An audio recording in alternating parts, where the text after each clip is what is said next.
যখন তোমার কেউ ছিল না তখন ছিলাম আমি, এখন তোমার সব হয়েছে, পর হয়েছে। যখন তোমার কেউ ছিল না তখন ছিলাম আমি, এখন তোমার সব হয়েছে, পর হয়েছি আমি। এমনই মন্তব্য করেছেন একসময়ের বিএনপির সহ আন্তর্জাতিক বিষয়ক সম্পাদক ও দলটি থেকে সদ্য বহিষ্কৃত ব্যারিস্টার রুমিন ফারহানা। ত্রয়োদশ সংসদ নির্বাচনে ব্রাহ্মণবাড়িয়া ২ আসনের স্বতন্ত্র প্রার্থী হিসেবে লড়ছেন ব্যারিস্টার রুমিন ফারহানা। ১০ জানুয়ারি রাতে সরাইল উপজেলার শাহবাজপুরের নিজ বাসভবনের সামনে নির্বাচনী অফিস উদ্বোধনকালে এক বক্তব্য দেন তিনি।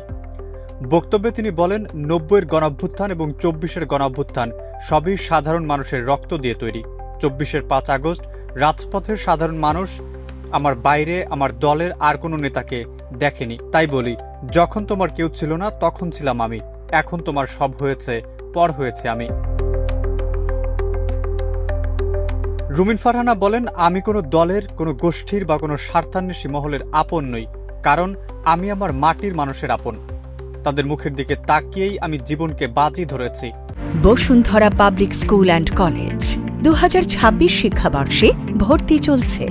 যারা কিছুদিন আগেও কচু ক্ষেতের তলায় ছিল, হ্যাজেক বাতি দিয়েও খুঁজে পাওয়া যেত না, তারা এখন আমার নেতাকর্মীকে মামলার ভয় দেখায়। ১৫ মাস এত চর্বি হয়েছে যে আমার নেতাকর্মীদের হুমকি দেয়। শেখ হাসিনার মতো শক্তিশালী প্রশাসনকে এক মুহূর্তের জন্য ভয় পায়নি উল্লেখ করে তিনি বলেন, অন্তর্বর্তী সরকারের ওয়াদা হচ্ছে সুষ্ঠু নির্বাচন, তাই ব্যালট বাক্স ভরে কোনো বিশেষ মার্কাকে জয়ী করার সুযোগ নেই। কোনো স্বতন্ত্র প্রার্থীর কর্মীর গায়ে টোকা দেওয়ার আগে আমার মতো প্রার্থীকে জবাব দিয়ে যেতে হবে।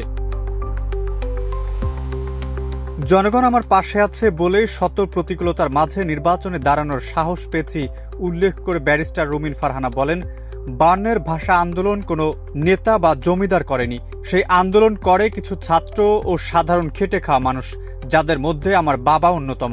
তাদের আত্মত্যাগই ছিল ৫২-এর ভাষা আন্দোলন, যে আন্দোলনের গণমানুষের দাবি জয়লাভ করে।